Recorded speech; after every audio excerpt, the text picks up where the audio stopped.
Assalamualaikum warahmatullahi wabarakatuh. Hai anak-anak kelas 2. Berjumpa lagi dengan pelajaran pendidikan agama Islam dan budi pekerti. Pada kesempatan kali ini kita sudah sampai pada bab 8, yaitu senang bisa membaca Al-Quran.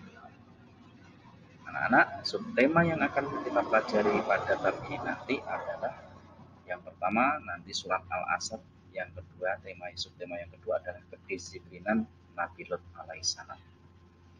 Oke anak-anak, mari pelajaran kita mulai. Kita awali dengan muqaddimah. Islam mengajarkan umatnya untuk selalu berdisiplin. Salah satunya adalah memanfaatkan waktu. Salah satu surat dalam Al-Quran yang menerangkan tentang disiplin waktu adalah Quran surat Al-Asr. Oke, sekarang kita masuk ke subtema yang pertama, yaitu surat Al-Asr. Surat Al-Asr adalah surat yang ke-103 dalam Al-Quran. Surat Al-Asr terdiri atas 3 ayat. Al-Asr artinya demi masa, demi waktu, atau ada yang mengatakan waktu asar. Surat Al-Asr diturunkan setelah surat Al-Insyirah. Nama surat ini diambil dari lafal Al-Asr pada ayat yang pertama. Baik anak-anak, sekarang mari kita baca surat Al-Asr bersama-sama. Kita mulai dari ta'awudz. A'udzu billahi minasyaitonir rajim. Bismillahirrahmanirrahim. Wal 'asr. Kita ulangi sekali lagi. Wal 'asr. Artinya demi masa. Kita lanjutkan ke ayat kedua. Innal insana lafi khusr. Kita ulangi sekali lagi. Innal insana lafi khusr. Artinya sesungguhnya manusia itu benar-benar dalam keadaan merugi atau celaka. Kita lanjutkan ayat terakhir atau ayat 3. Illal ladzina amanu wa amilus solihati wa tawasaw bil haqqi wa tawasaw bis sabr. Kita ulangi sekali lagi. Illal ladzina amanu wa amilus solihati wa tawasaw bil haqqi wa tawasaw bis sabr. Kita baca artinya, kecuali orang-orang yang beriman, beramal soleh, saling menasihati dalam kebenaran, dan saling menasihati dalam kesabaran. Lalu, apa yang menyebabkan surat Al-Asr ini turun? Ini ada asbabun nuzul surat Al-Asr, surat Al-Asr. Jadi asbabun nuzul itu adalah sebab turunnya wahyu. Jadi pada saat itu orang Arab pada zaman dahulu selalu berkumpul pada waktu asar. Mereka membicarakan hal duniawi seperti harta, mereka bercanda dan membicarakan orang lain. Oleh karena itu tidak jarang terjadi pertengkaran dan permusuhan. Atas dasar itu mereka menganggap bahwa waktu asar adalah waktu siang. Maka dari itu Allah Subhanahu wa taala menurunkan Al-Asr kepada Nabi Muhammad SAW. Surat ini diturunkan untuk menjelaskan bahwa tidak ada yang namanya waktu siang. Baik anak-anak, sekarang apa pesan dalam surat Al-Asr tersebut? Yang pertama adalah agar kita senantiasa menjaga keimanan kepada Allah Subhanahu wa taala. Yang kedua, agar kita memperbanyak amal soleh. Yang ketiga, agar kita berbuat baik kepada sesama. Yang selanjutnya adalah agar kita senantiasa memanfaatkan waktu dengan baik atau disiplin waktu. Oke, sekarang kita masuk ke subtema yang kedua atau yang B, yaitu kedisiplinan Nabi Lut alaihissalam. Nabi Lut alaihissalam adalah putra Haran bin Tareh, saudara Nabi Ibrahim alaihissalam. Nabi Lut alaihissalam lahir di Palestina. Nabi Lut alaihissalam berdakwah kepada kaum Sadum di daerah perbatasan Israel dan Yordania. Kaum Sadum atau ada yang menyebutnya kaum Sodom itu menentang dakwah Nabi Lut alaihissalam. Istri Nabi Lut alaihissalam juga menjadi mata-mata kaum Sadum. Oke anak-anak, untuk selanjutnya mari kita simak bersama video tentang kisah Nabi Lut alaihissalam.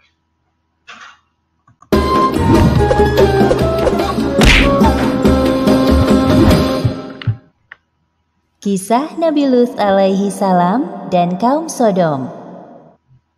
Kisah ini disebutkan beberapa kali dalam Al-Quran, salah satunya dalam surat Hud ayat 77 hingga 83. Diceritakan bahwa Nabi Lut alaihi salam diperintahkan oleh Allah Subhanahu wa Ta'ala untuk berdakwah kepada kaum Sodom yang telah melakukan penyimpangan besar. Mereka memilih pasangan dari sesama jenisnya, bahkan dengan berani menantang Nabi Lut untuk menurunkan azab Allah Subhanahu wa Ta'ala. Nabi Lut alaihi salam tinggal di sebuah kota bernama Sodom yang terletak di negeri Al-Gaur, dekat dengan bukit Baitul Maqdis. Penduduk kota ini atau kaum Sodom banyak yang menyimpang dari ajaran Allah. Buktinya masih terjadi perampokan atau penyamunan. Selama tinggal di kota Sodom, Nabi Lut berdakwah kepada kaumnya dengan santun. Namun sikap kaumnya justru berkebalikan. Mereka mendustakan ajaran Nabi Lut dan tidak menghiraukan perkataannya.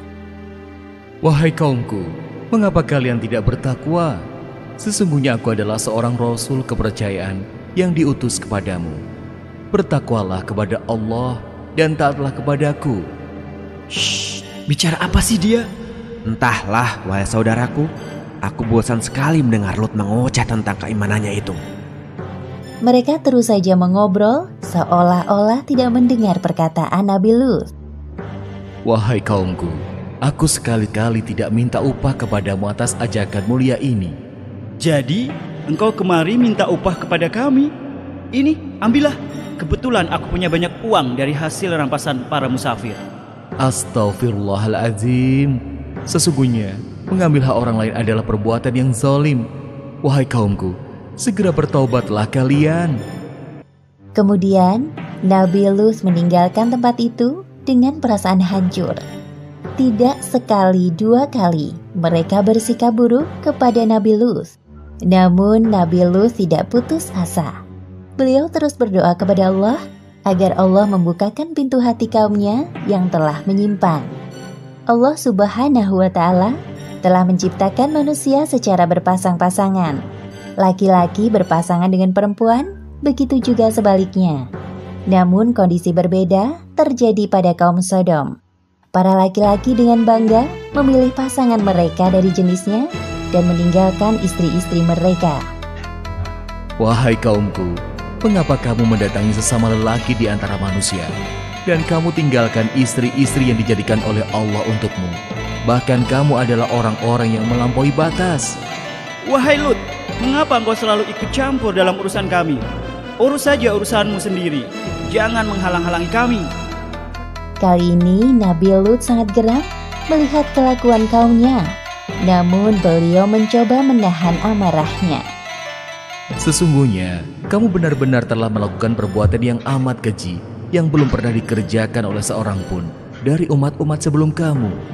Hai Lut, sesungguhnya jika kamu tidak berhenti, benar-benar kamu termasuk orang-orang yang diusir. Sesungguhnya, aku sangat benci kepada perbuatanmu. Atas izin Allah, aku tidak akan semudah itu menyerah. Lakukan sekehendakmu seperti kami lakukan sekehendak kami. Kerusakan moral dan akhlak pada kaum Sodom ini sangat sulit diperbaiki karena mereka tidak menyertakan Allah dalam kehidupannya. Maka dengan mudah hawa nafsu mereka dikuasai oleh syaitan. Ya Allah, mengapa kaumku dengan mudah melakukan itu? Di mana akal sehat mereka? Kesedihan Nabi Lut semakin bertambah manakala menyaksikan bahwa istrinya telah melupakan Allah Subhanahu wa Ta'ala. Seperti yang disebutkan dalam Al-Quran, surat At-Tahrim ayat 10. Allah membuat istri Nabi Nuh dan Nabi Lut perumpamaan bagi orang-orang kafir.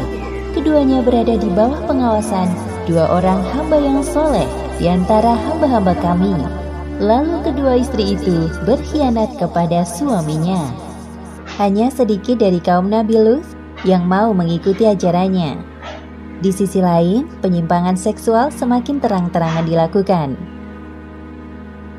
Wahai kaumku yang malang, sebelum azab Allah tiba kepada kalian, segeralah kalian bertaubat. Sesungguhnya Allah Subhanahu wa Ta'ala itu Maha Pengampun lagi Maha Omong kosong semua itu, wahai Lut. Datangkanlah kepada kami azab Allah jika kamu termasuk orang-orang yang benar. Nabi Lut tidak habis pikir dengan permintaan kaumnya. Kemudian dalam keputusasaannya, beliau memohon kepada Allah. Ya Tuhanku, tolonglah aku dengan menimpakan azab atas kaum yang berbuat kerusakan itu. Beberapa hari kemudian, datanglah 3 malaikat ke rumah Nabi Lut. Mereka menyamar sebagai manusia yang rupawan. Tidak ada yang mengetahui tamu Nabi Lut kecuali istrinya yang durhaka. Semoga kaumku tidak menyadari kedatangan mereka. Ya Allah, selamatkan tamu-tamuku ini. Namun istri Nabi Lut malah memberitahukan keberadaan tamu-tamu suaminya kepada kaum Sodom. Tak lama kemudian terdengar suara ketukan dari luar. Ya Allah, pasti itu mereka. Pada saat itu juga, para malaikat utusan Allah mengungkapkan jati diri dan tujuan mereka datang ke kota Sodom. Hai Lut, sesungguhnya kami adalah utusan-utusan Tuhan. Sekali-kali mereka tidak akan dapat mengganggu kamu. Sebab itu, pergilah dengan membawa keluarga dan pengikut-pengikut kamu yang tertinggal kecuali istrimu. Hah? Jadi kalian... Ketukan pintu rumah Nabi Lut semakin keras. Kemudian Nabi Lut bergegas mendatangi arah suara. Buka pintunya, wahai Lut. Kami tahu engkau ada di dalam. Ada apa ini? Mengapa kalian bersikap seperti ini?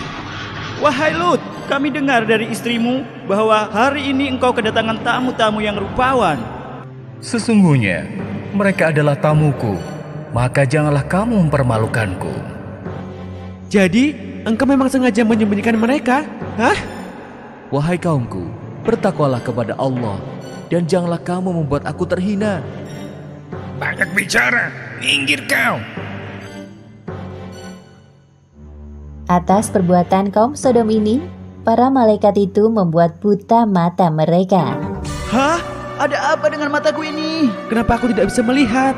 Oh, tidak. Ini apa yang terjadi? Sepeninggal kaumnya, para malaikat itu berpesan kepada Nabi Lut, seperti yang disebutkan dalam Al-Quran, surat Hud ayat 81. Sesungguhnya dia akan ditimpa azab yang menimpa mereka, karena sesungguhnya saat jatuhnya azab kepada mereka ialah waktu subuh. Bukankah subuh itu sudah dekat? Pada malam itu juga, Nabi Lut beserta anak-anak dan kaumnya yang beriman meninggalkan kota Sodom. Suara apa ini?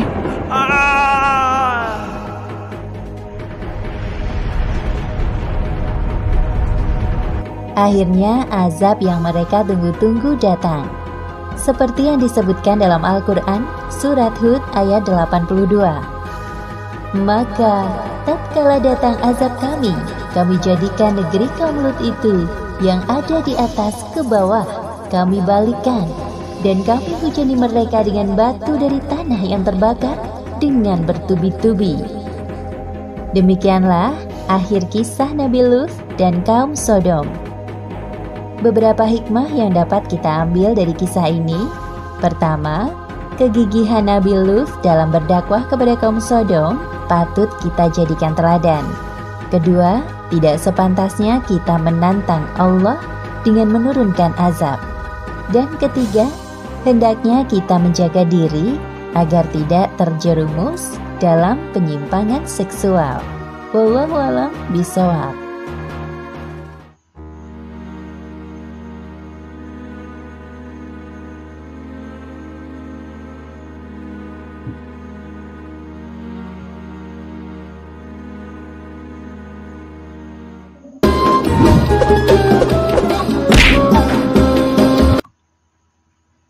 Oke anak-anak, bagaimana video kisah tentang Nabi Lut tadi? Menarik bukan? Oke, sekarang kita lanjutkan lagi pembelajaran kita. Jadi Nabi Lut alaihissalam itu adalah sosok teladan yang harus kita tiru.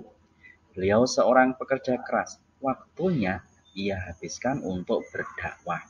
Beliau mengajak umatnya untuk beriman kepada Allah. Kita lanjutkan lagi. Lalu orang yang menggunakan waktu sebaik-baiknya, itu disebut disiplin. Disiplin termasuk perilaku terpuji. Islam mengajarkan kita untuk disiplin. Disiplin dilakukan dalam ibadah maupun dalam keseharian. Lalu, mari kita lihat contoh dari perilaku disiplin.